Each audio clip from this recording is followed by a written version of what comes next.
The four demonstrations collectively illustrate that for the vector field, the result of a line integral is determined not by the local properties of the field along the path, but by the path's relationship to the central singularity. Local versus global behavior. Even though the curl is zero at every point that ρ is greater than zero, the circulation is non-zero for any path that encloses the origin. This reveals that the field is locally conservative, but globally non-conservative, in a non-simply connected domain. Topological quantization.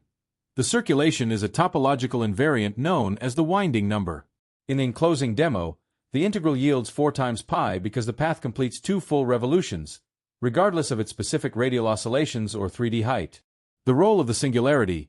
The contrast between the enclosing and non-enclosing paths shows that the origin acts as a delta function source of curl.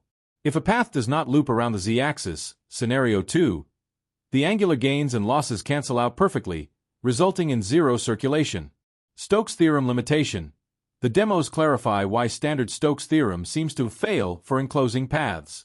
To satisfy the theorem, any surface bounded by the enclosing loop must pierce the z-axis. Because the field is singular there, the surface integral must account for the singular vortex at the origin to match the 4 times pi result found via the line integral.